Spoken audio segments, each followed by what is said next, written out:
Students, welcome to the class.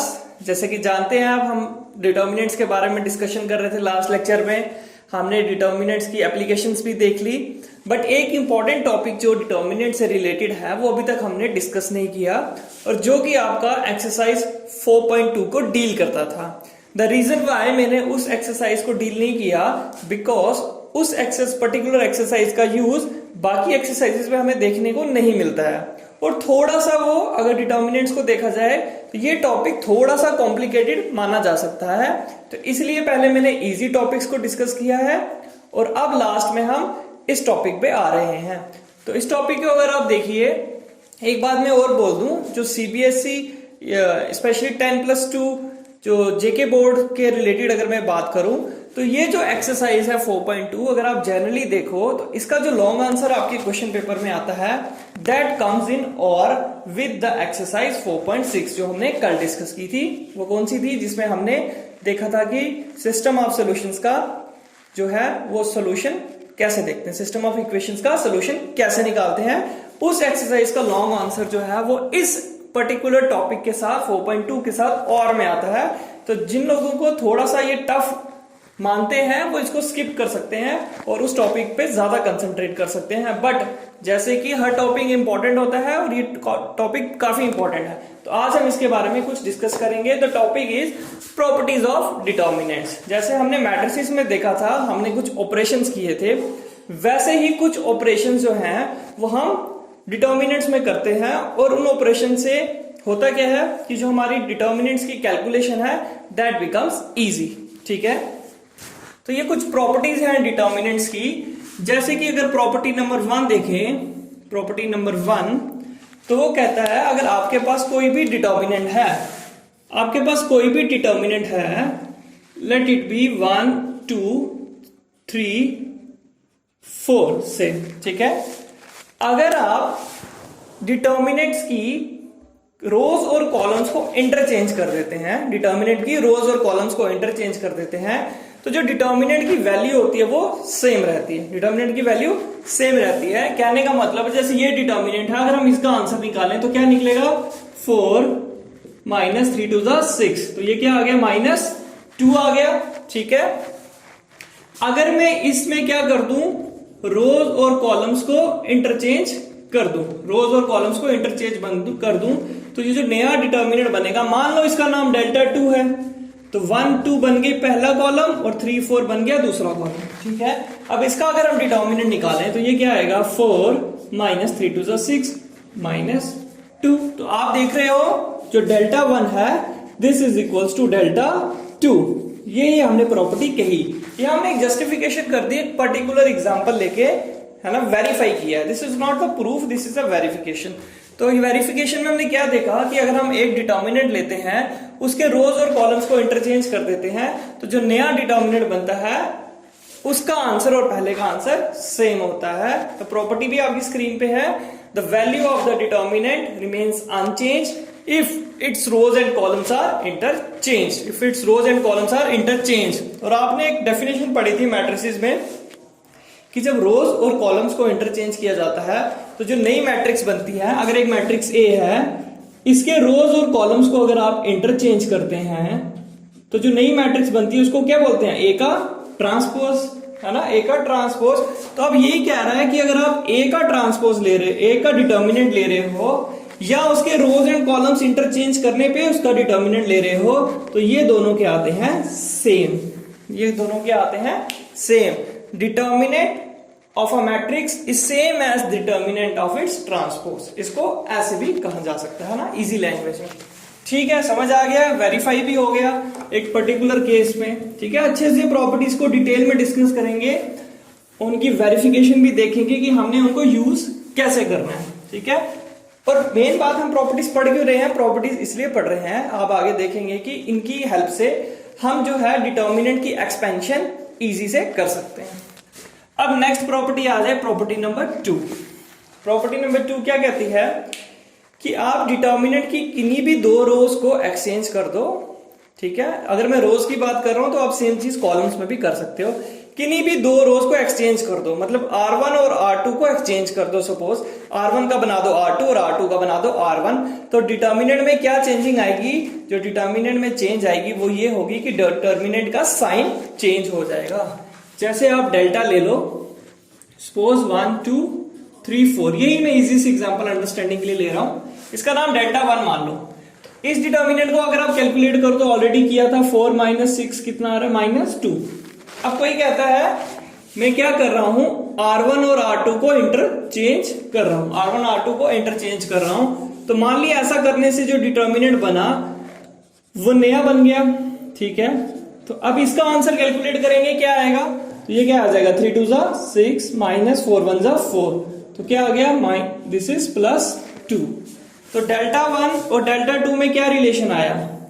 जो delta 1 था वो -2 था, बट जो डेल्टा 2 था वो +2 बन गया। तो delta 1 is equals to minus of delta 2, है ना। ये रिलेशन आया ना कि जो डेल्टा 1 की वैल्यू थी वो -2 थी और डेल्टा 2 की वैल्यू आई है +2।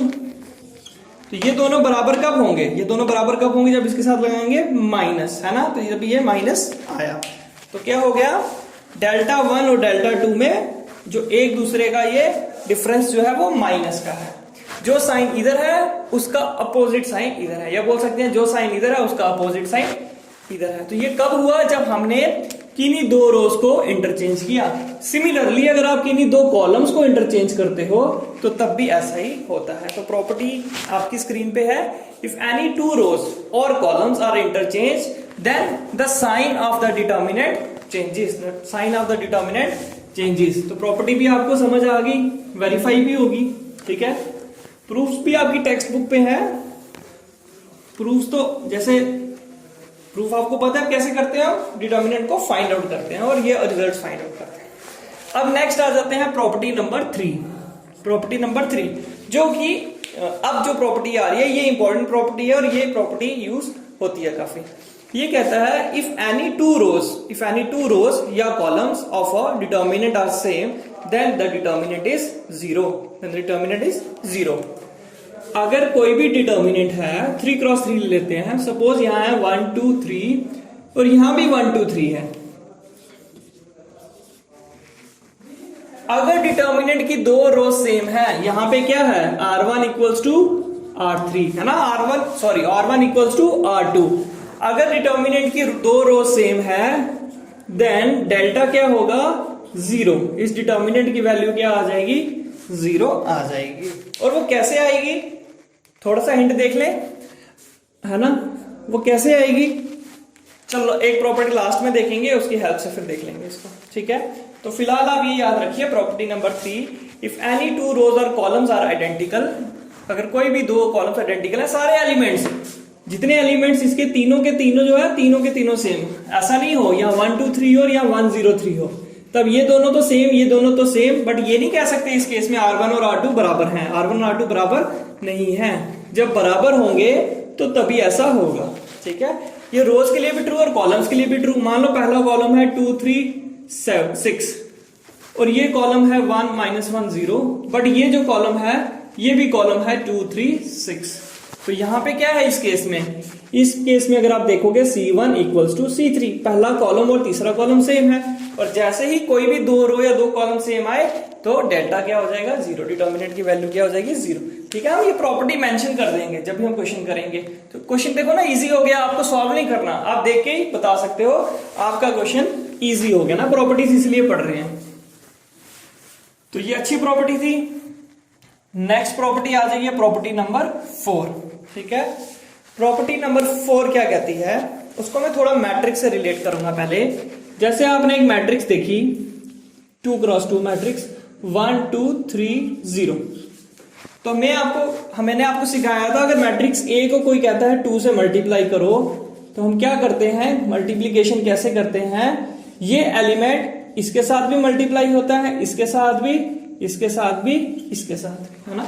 ये एलिमेंट मैट्रिक्स के सबके साथ मल्टीप्लाई होता है, तो क्या बन जाता है, ये बन जाएगा 2, ये बन जाएगा 4, ये बन जाएगा 6, ये बन जाएगा 0 इंटू 2a।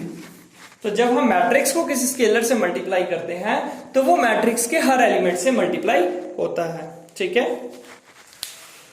तो गिवन मैट्रिक्स को आपने जैसे लेफ्ट साइड भी 2 से किया, राइट साइड भी 2 से किया, अगर ऐसे देखें तो लेफ्ट साइड में तो ठीक है, ए का 2 बन गया, पर राइट साइड में ये 2 सबके साथ मल्टीप्लाई हो गया। बट डिटर्मिनेंट के केस में ऐसा नहीं होता।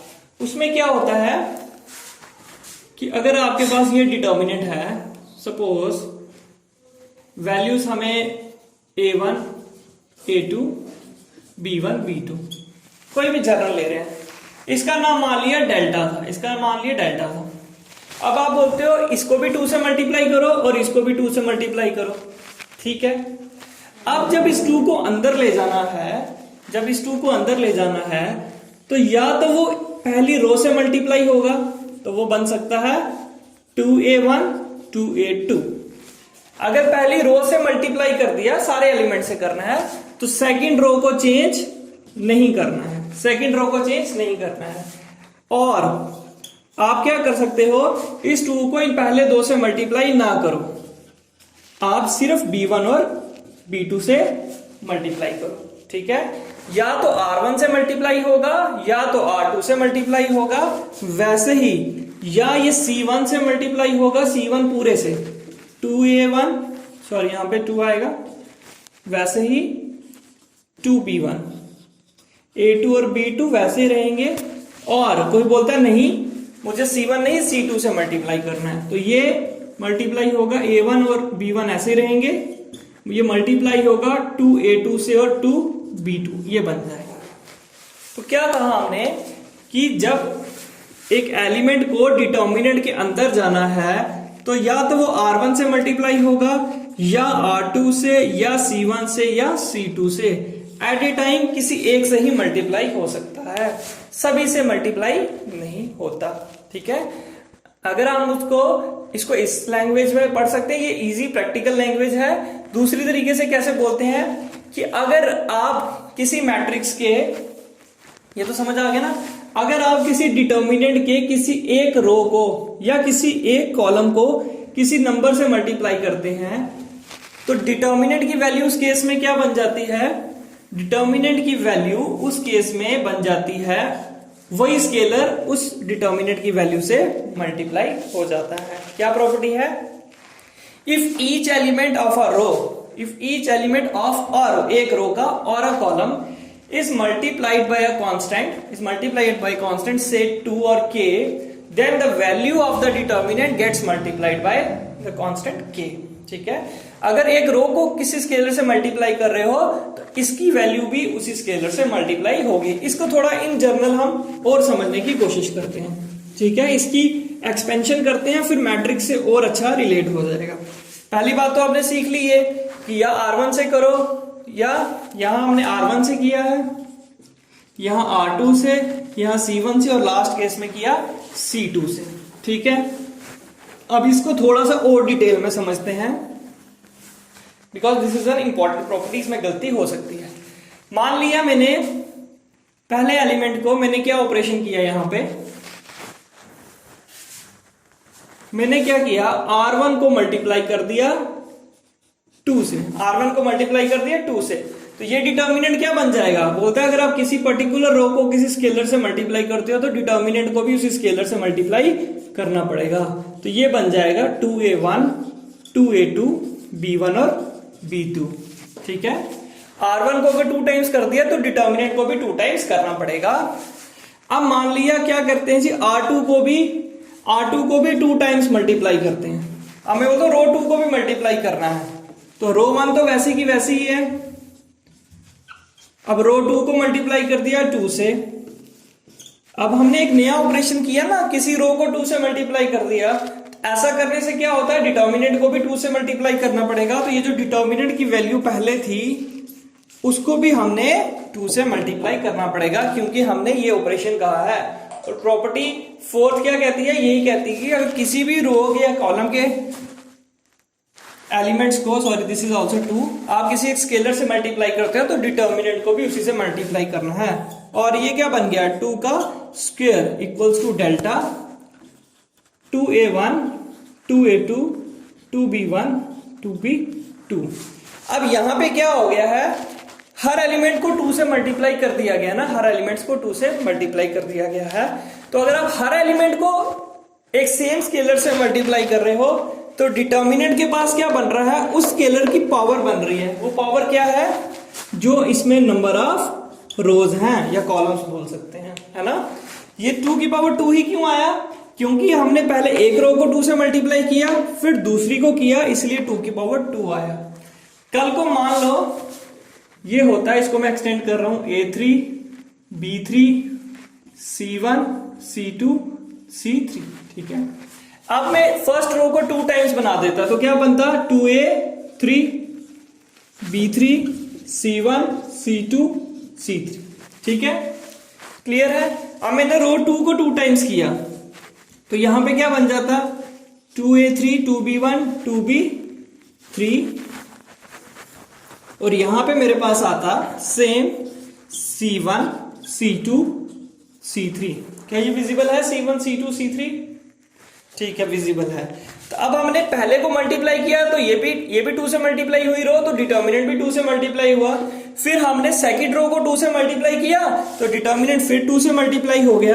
अब देखो थर्ड वाला तो बच गया ना, थर्ड वाला बच गया। तो जब मैं थर्ड वाले को भी नेक्स्ट स्टेप में करूंगा, ऑपरेशन क्या करूंगा, R3 को भी 2 टाइम्स R3 बनाऊंगा।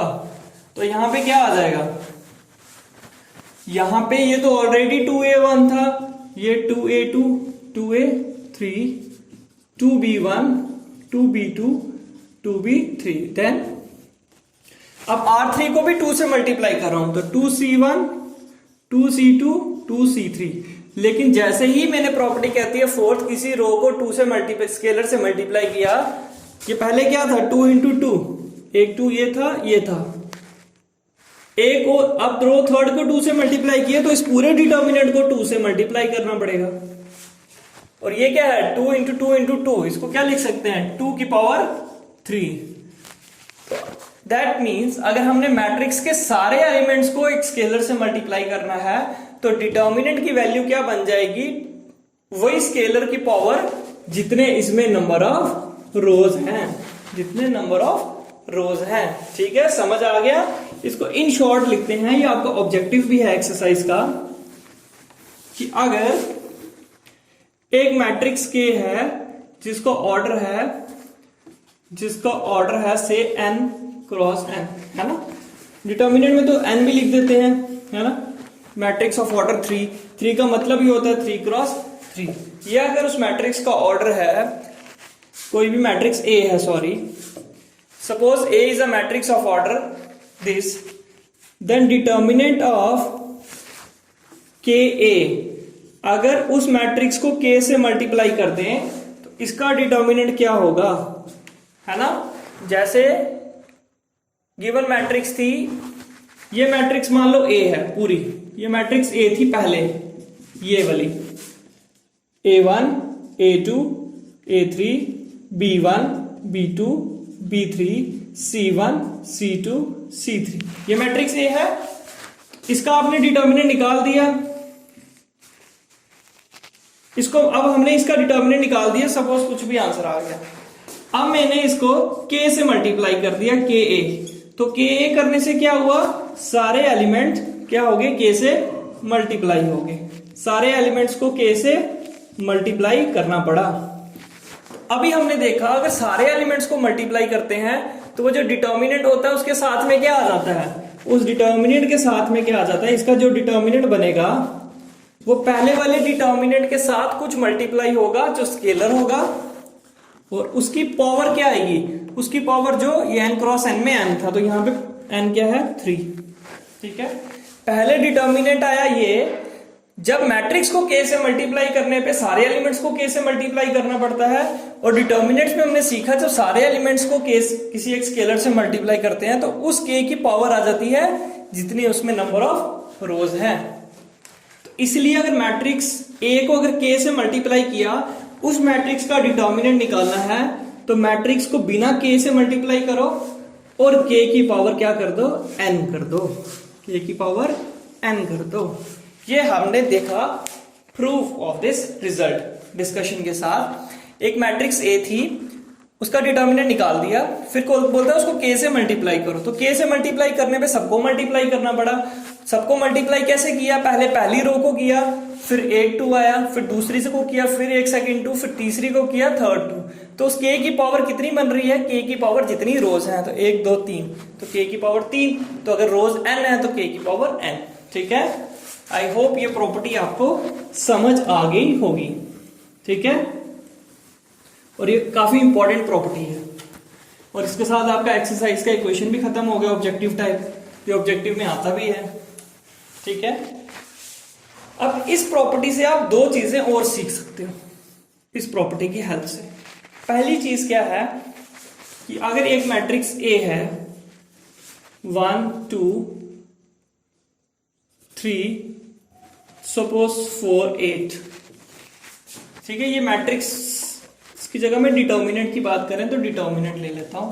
Suppose I have this determinant delta. ठीक है, तो मैं क्या, जैसे हम मल्टीप्लाई कर रहे हैं, क्या हम डिवाइड भी कर सकते हैं, है ना। तो डिवाइड की तरफ से देखें तो यहां पे देखो, इसको मैं कैसे लिख सकता हूं 1 2, इस 4 को लिख सकता हूं 4 इंटू 1 और इस 8 को 4 इंटू 2, ऐसे लिख सकते हैं।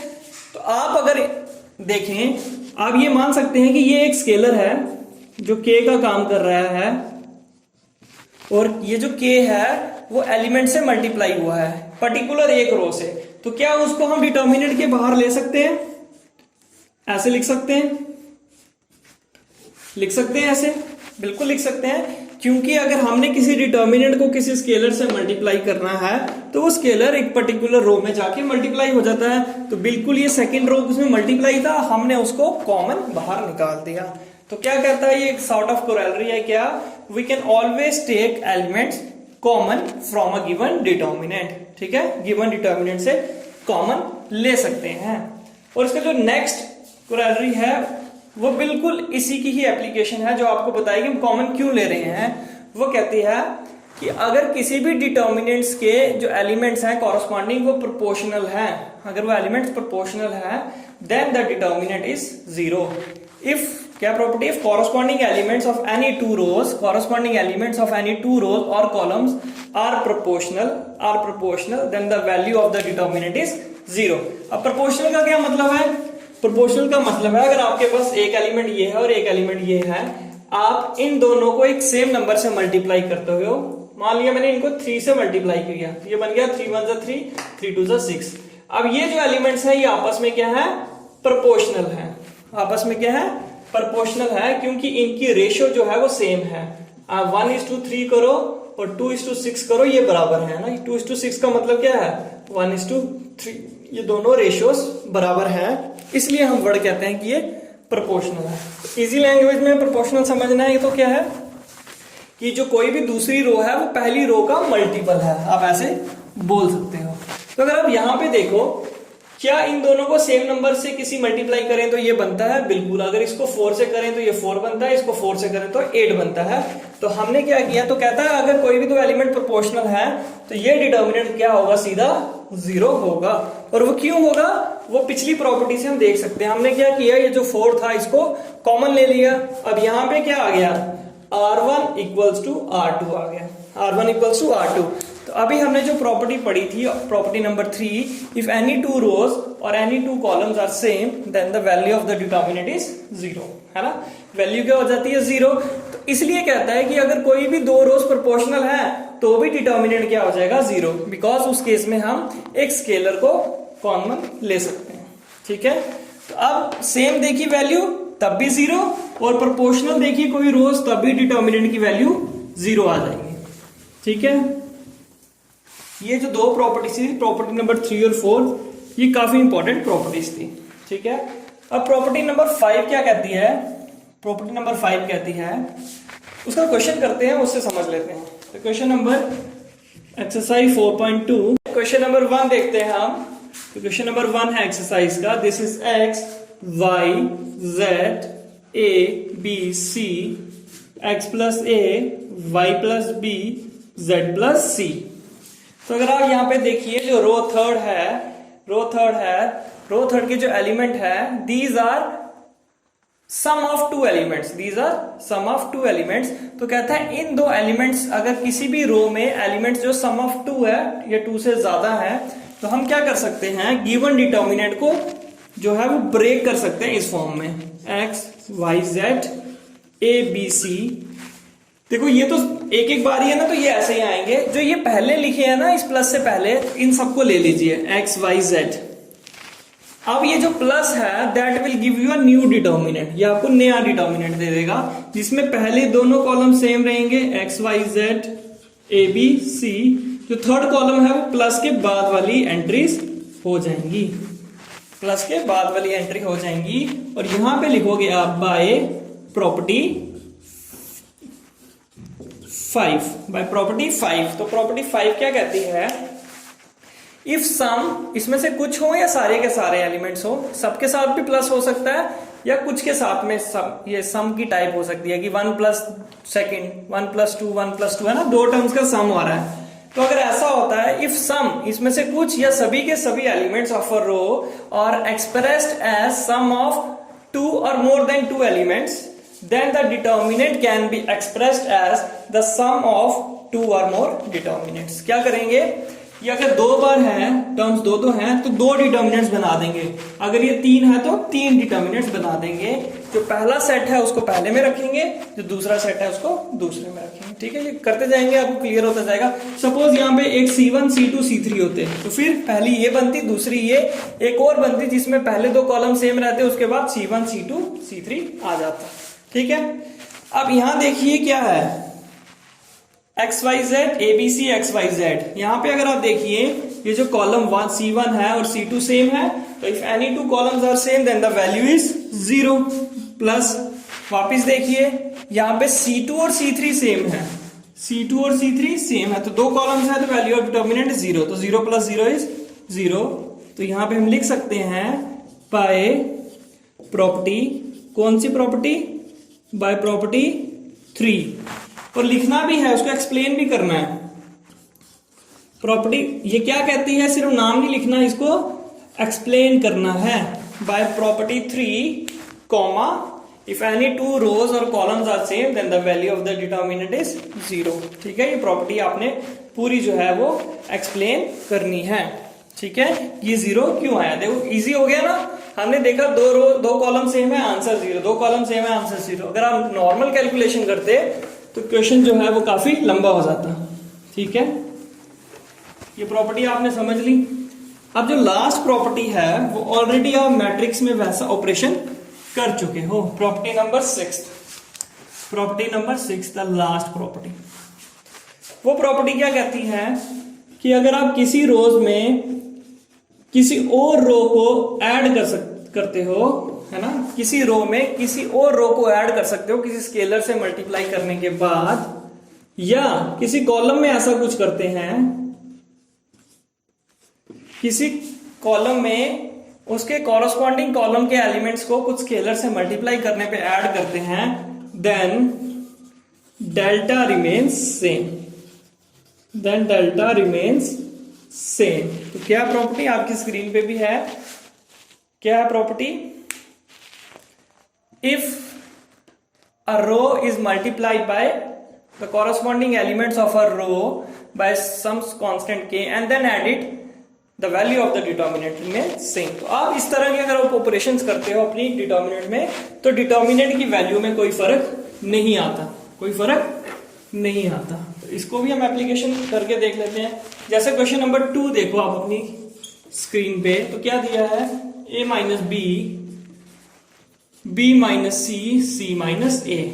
ठीक है, then b minus c, c minus a minus b, then c minus a minus b minus c। तो आपको कहा गया इस डिटर्मिनेंट की वैल्यू निकालो और बताओ ये 0 है। तो ठीक है, हम LHS ले रहे हैं, लास्ट क्वेश्चन में भी LHS लिया था, 0 प्रूफ करना।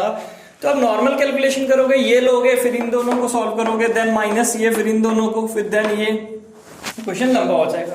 तो प्रॉपर्टी लगेगी क्योंकि नॉर्मल नंबर्स नहीं है, दीज आर एक्सप्रेशंस। तो कैसे सॉल्व करेंगे, तो यहां पे आप सबसे पहले देखेंगे एक चीज आपके माइंड में आ सकती है, प्रॉपर्टी नंबर 6 वो कहती है अगर आपके पास गिवन टर्म्स में एक से ज्यादा एक्सप्रेशंस हैं तो आप उनको तोड़ के डिटर्मिनेंट लिख सकते हो। बट अगर आप यहाँ ध्यान देखो, यहाँ भी 2 बार लिखा है, यहाँ भी 2-2, यहाँ भी 2-2, तो पहले इसको लिखेंगे, इसको वैसे लिखेंगे, फिर इसको तोड़ेंगे, है ना। मतलब आप ये मान लो 1-1 है, इसको 2 मानो, तो पहले ये और ये वैसे ही CAA, फिर ABC, फिर आप देखोगे ये भी 2 बार है, फिर इसको ब्रेक करोगे, फिर देखोगे ये भी 2 बार, इसको ब्रेक करोगे, तो क्वेश्चन लेंथी हो जाएगा। दैट मीन्स कोई और प्रॉपर्टी है जो इस क्वेश्चन को इजी कर सकती है। तो जैसे अभी हमने प्रॉपर्टी देखी, किसी गिवन रो में कोई और रो ऐड कर सकते हैं। तो अगर आप रो वाइज ही देख लो, इसमें अगर ये ऐड करो तो -b और -b कट जाएगा, थोड़ा इजी हो जाएगा, है ना, ये इसमें। और अगर ये भी इसमें ऐड हो जाए, ये तीनों अगर मैं ऐड कर दूं कॉरस्पॉन्डिंग एलिमेंट्स, तो a और a कट जाएंगे, -a plus a, -b plus b cut जाएगा, -c प्लस c कट जाएगा। वैसे ही यहां पे भी हो रहा है। तो हम क्या लिखेंगे, अप्लाइंग रो 1 में क्या किया, रो 1 में रो 2 को भी ऐड किया और रो 3 को भी ऐड किया, वही गेट। तो हमें क्या मिल गया, ये डिटर्मिनेंट सेम रहेगा। अगर ऐसा कोई ऑपरेशन करते हैं बाय प्रॉपर्टी 6 तो वैल्यू सेम रहती है। तो यहां आ जाएगा a minus B plus B minus C plus C minus A, है ना, ये दोनों ऊपर चले गए। Then b minus C plus C minus A plus A minus B, इसमें ये दोनों ऐड कर लिए। Then finally c minus A plus A minus B plus B minus C. R1 में ही चेंजिंग करी है ना, R2 और R3 तो वैसे के वैसे हैं, तो उनको वैसे का वैसा लिख दो। Then finally c minus A minus B B minus C. ठीक है, अब ये देखो -a plus A minus B plus B minus C plus C, सब कट गया। तो सब कट गया तो पीछे क्या बचा, 0।